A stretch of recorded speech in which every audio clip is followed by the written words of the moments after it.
Assalamualaikum warahmatullahi wabarakatuh. Selamat siang seluruh taruna yang saya cintai dan saya banggakan dimanapun berada.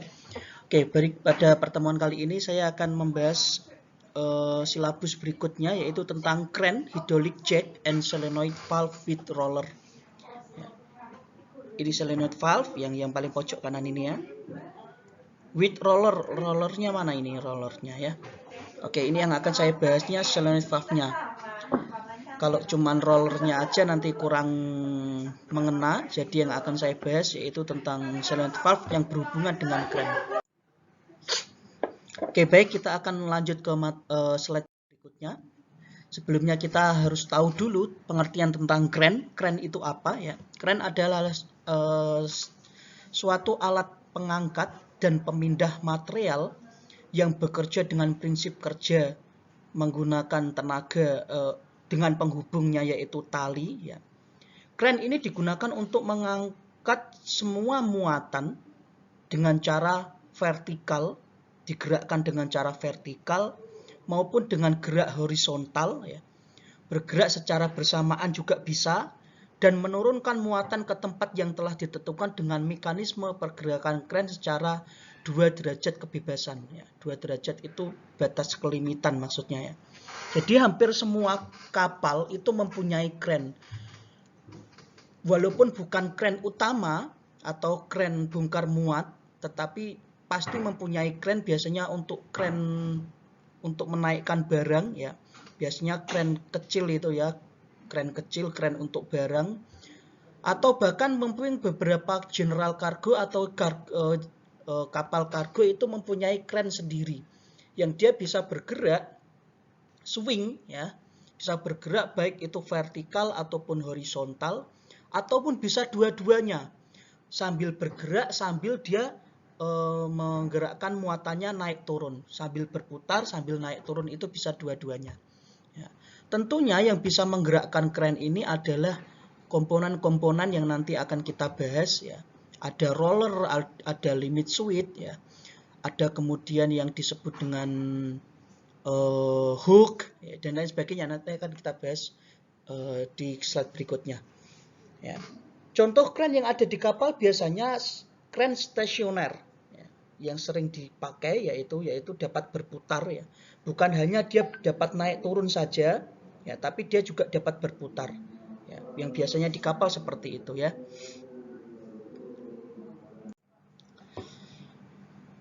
Oke, lanjut. Oke, berikutnya adalah perawatan pada crank ya. Perawatan pada crank. Jadi kita di atas kapal itu apabila mempunyai crank itu harus dirawat dengan baik ya, harus dirawat dengan baik. Salah satunya ada beberapa yang akan saya sampaikan terkait dengan perawatan crank ya, yaitu yang pertama adalah tidak mengangkut barang melebihi SWL. SWL itu safe working load atau keamanan muatan ya. Biasanya ada itu ya di lengan daripada crank itu ada biasanya SWL sekian ya. Apa SWL itu atau safe working load, keamanan muatan? Yaitu adalah berat benda maksimum yang dapat diangkut ya. Benda atau berat maksimum daripada benda tersebut yang dapat diangkut dengan aman ya. Jumlah bobot maksimum yang diizinkan bagi seutas tali untuk dapat mengangkut beban tersebut dengan aman ya. Jadi pengertian daripada SWL itu ada dua. Yang pertama adalah berat beban maksimum barang yang dapat diangkut dengan aman. Yang kedua itu jumlah bobot maksimum yang diizinkan bagi seutas tali untuk dapat mengangkut beban tersebut dengan aman. Ya. Ini arti daripada safe working load. Jadi kita sebelum mengangkat barang, pastikan barang muatan tersebut berat bersihnya ya, atau bobot maksimumnya itu tidak boleh melebihi safe working load ya. Kalau melebihi kemungkinan bisa, tetapi nanti akan terjadi tegangan banding, tegangan tarik, tegangan gesek yang mengakibatkan nanti wire-nya kendor atau memanjang. Nah, ini akibat beberapa akibat muatan yang maksimum tersebut, yang melebihi maksimum. Ya. Yang kedua, akibatnya kalau kita paksa terus-menerus akan terjadi patahan atau akan terjadi putus pada wire tersebut. Ya. Berikutnya yaitu sering melakukan grease pada katrol dan wire crank. Ya, kita kenal grease itu tidak boleh sembarangan make ya. Grease itu ada berbagai macam SAE-nya. Ya. Ada yang grease itu digunakan untuk katrol yang tertutup ruangannya, yang ruang tertutup, pada ruang tertutup. Artinya pada ruang tertutup itu tidak terpengaruh atau tidak terhubung langsung dengan udara, tidak terhubung langsung dengan panas, tidak terhubung langsung dengan hujan. Ya, ini biasanya grease-nya menggunakan grease yang tidak terlalu kental atau sedikit cair. Ya, di katrol itu kan tertutup ya.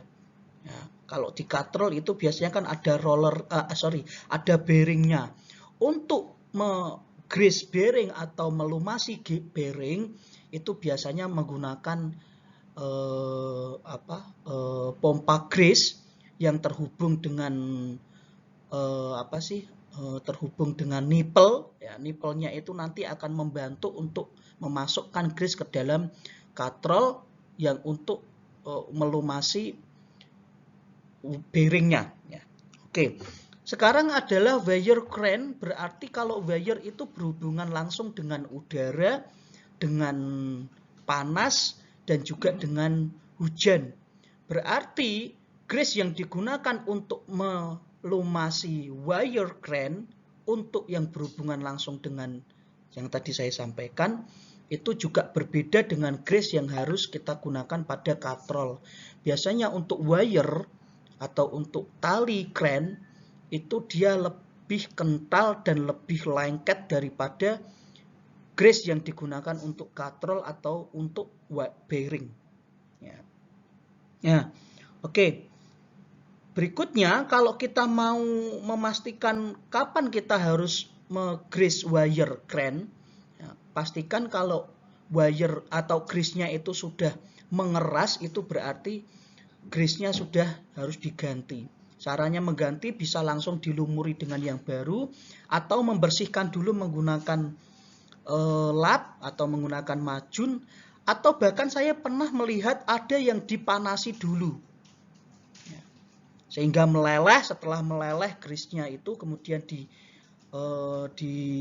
lap menggunakan macun baru diganti dengan grease yang baru. Ini lebih maksimal menurut saya. Artinya grease yang lama sudah benar-benar hilang dari permukaan wire. Berikutnya melakukan tes beban maksimal dan melakukan swing maksimal sebulan sekali. Ada tes yang harus dilaksanakan oleh orang kapal untuk menguji beban maksimal daripada crank dan juga menguji swing maksimal atau gerak ke kanan dan ke kiri secara vertikal dan gerak horizontal secara maksimal. Ini tes ini direkod dan kemudian dilaporkan kepada perusahaan. Berikutnya yaitu mengontrol hidrolik tank dan mesin penggerak hidrolik dan memastikan kondisinya sesuai dengan level tank. Jadi crank ini sebenarnya kombinasi tenaga penggeraknya adalah kombinasi antara listrik dan juga hidrolik. Listrik itu menggunakan sensor listrik dan lain sebagainya untuk memastikan powernya dan juga sensor elektriknya berfungsi. Tetapi sesungguhnya crank ini itu tenaga penggeraknya adalah oli atau hidrolik. Tentunya oli ini digerakkan dengan sebuah komponen mesin penggerak yang disebut dengan hidrolik pump. Ya. Pastikan setiap bulan bahwa tangki level hidrolik ini sudah sesuai dengan standar. Biasanya ada tuh batas minimal oli dan batas maksimal oli. Minimal dia ada di atas garis minimal tangki. Ya. Paling bagus lagi mendekati garis maksimal, tapi jangan over level ya, karena kalau over level juga tidak bagus. Karena pasti nanti kan itu berputar, ada balikannya. Kalau over level ya itu juga kurang bagus. Kemudian melakukan pergantian wire apabila sudah mencapai running hours. Jadi wire ini ada running hours atau batas pemakaian. Biasanya bisa jadi 2 tahun atau 3 tahun tergantung daripada ketebalan daripada wire tersebut.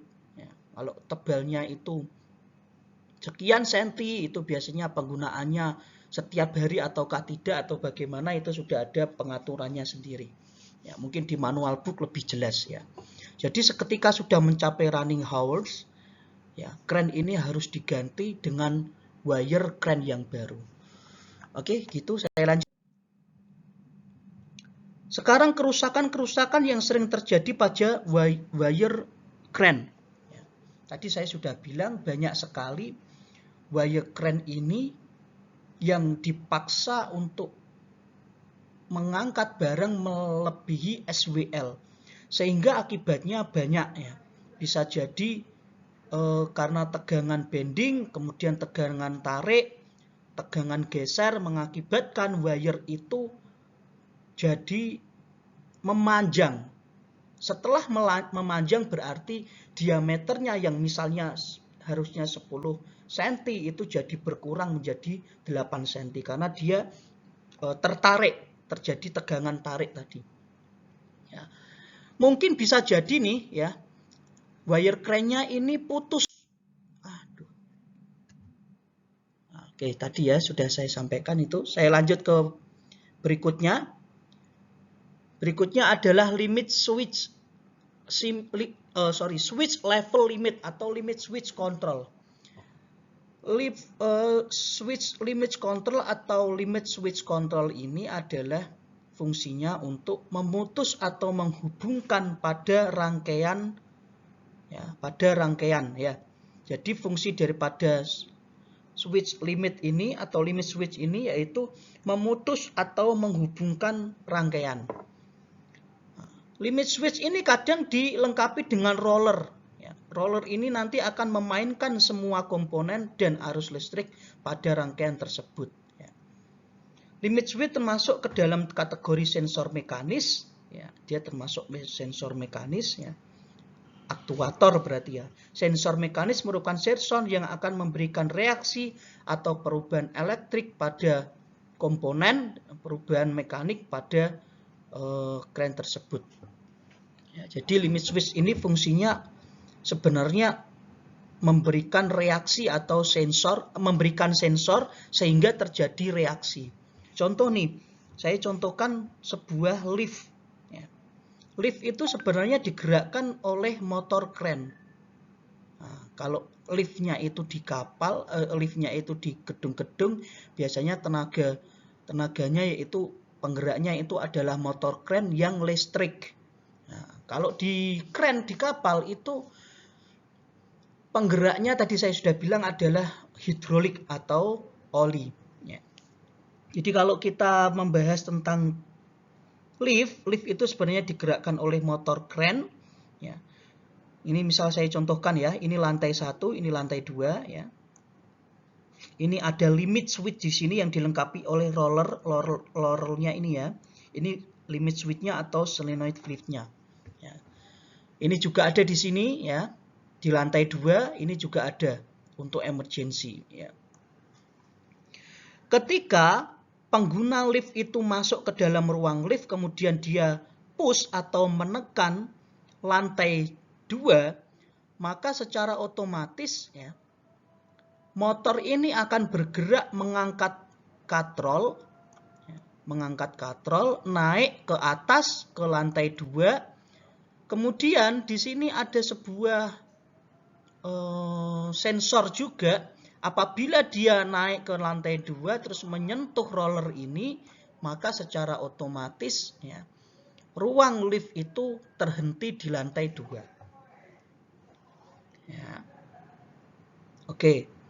Apa fungsi emergency di sini? Fungsi emergency di sini apabila limit switch pada lantai 2 ini tidak berfungsi atau rusak, maka ruang lift tetap akan naik dan menyentuh roller pada emergency sehingga mengirim sinyal kepada motor crane untuk terhenti.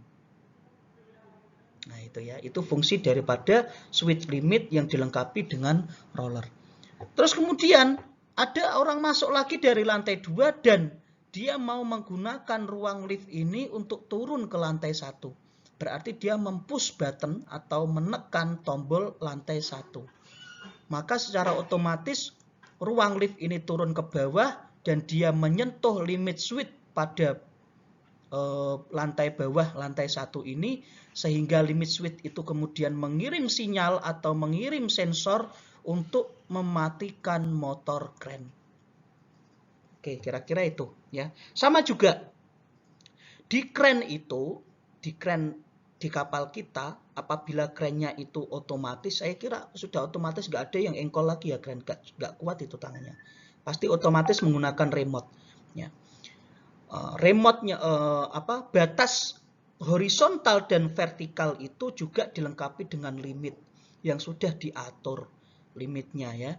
Jadi dia misal bisa naik, bisa berputar hanya 180 derajat nih, nggak bisa 360 derajat, maka pada titik 180 derajat maka dia akan terhenti secara otomatis dan motor crane mati. Oke, kira-kira seperti itu saya menggambarkannya. Berikutnya adalah hydraulic jack. Kita sering gunakan hydraulic jack ini untuk membuka ponton, untuk membuka kargo, ya, cover kargo, atau juga untuk orang engine biasanya membuka bolt atau baut yang bertekanan yang tidak bisa kita kunci menggunakan tangan. Tangan kita nggak kuat, maka harus menggunakan hydraulic jack atau pompa hidrolik. Ya. Nah, kita tidak akan bisa meninggalkan hukum Pascal apabila kita berbicara tentang hydraulic jack. Ya. Hydraulic jack itu adalah alat pengangkut untuk mengangkat barang yang berat ya, dengan memanfaatkan tenaga mekanik dan liquid. Ya, liquidnya yang di sini saya bahas adalah hidrolik ya, yang berfungsi menekan ruang bidang. Hidrolik ini mengaplikasikan teori daripada hukum Pascal. Hukum Pascal berkata bahwa semua tekanan yang diberikan oleh zat cair dalam ruang-ruang tertutup itu akan menyebar atau menekan kepada seluruh ruangan yang dengan tekanan yang sama. Jadi kalau kita menekan sebuah ruangan dengan tekanan 1 kilo, maka dia akan menekan juga kepada seluruh ruangan yang ada di sekitar dengan tekanan yang sama, yaitu 1 kilo. Ya. Jadi kita nggak usah bingung kalau misal ada kejadian di kapal, hidroliknya tidak bisa mengangkat maksimal, berarti yang dicek salah satunya adalah apakah sudah cukup hidrolik yang mengangkat katrol itu, apakah sudah memenuhi levelnya atau tidak. Jadi yang pertama dilihat adalah olinya. Oli untuk mengangkat hidrolik sudah bisa atau belum? Sudah cukup atau belum?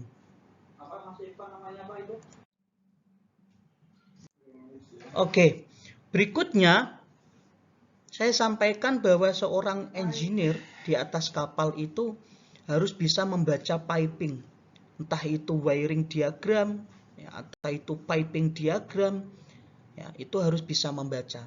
Sekarang saya sedikit mengulas tentang hidrolik. Kalau kita nanti diajar tentang sistem kontrol, itu ada yang namanya gerbang logika, ya. Gerbang logika ini pada sistem kontrol mungkin pelajaran itu jenengan temukan pada semester 4 dan juga pada semester 7. Ya. Oke, ini adalah piping diagram. Sebenarnya ketika kita menghidupkan pompa hidrolik, sebelum kita menggerakkan tuas atau memberikan perintah kepada tuas, ya, itu sebenarnya ketika kita mensetar pompa, ya, maka dia akan melakukan sirkulasi. Ya, ini saya gambarkan di sini. Ini adalah motor, ya, motor, ya, dan juga ini adalah tangki hidrolik. Ya. Kemudian kita hidupkan pompa nih, push button on. Ketika kita menghidupkan pompa, maka ini aliran ini akan masuk, ya, mengalir, ya. Ini namanya apa? Direct valve, ya. DF, direct valve, ya. Dia sebenarnya hanya distributor saja, ya. Jadi dia masuk, ya, keluar, ya. Kemudian masuk ke dalam internal external relief, kembali lagi ke tangki. Kemudian, ya, pengguna menggerakkan tuas atau kru kapal menggerakkan tuas. Ya. Ketika tuas digerakkan itu, ya, yang tujuannya adalah merubah silinder, maka tuas digerakkan, kemudian ini masuk ke sini, ya, masuk ke sini, ya, kemudian menekan tuas sehingga ini bergerak, ya, katrolnya bergerak atau tuasnya bergerak, kemudian kembali lagi ke dalam tangki. Oke, kira-kira seperti itu, ya. Jadi alangkah enaknya kita kalau bekerja di kapal itu paham tentang pengontrolan, ya, dan kenapa pelajaran sistem kontrol itu diajarkan untuk orang teknik, karena kita harus tahu bagaimana aliran daripada hidrolik itu berputar, mengalir, dan menekan sehingga dapat keluar outputnya, entah itu menggerakkan tuas atau memutar motor dan lain sebagainya. Oke, saya kira itu yang dapat saya sampaikan. Silakan kalau ada pertanyaan bisa japri atau melalui ketua kelas. Semoga tetap sehat, ya, kuat menghadapi pandemi, tetap jaga imun, selalu berdoa semoga diberi kesehatan. Terima kasih waktunya. Assalamualaikum warahmatullahi wabarakatuh.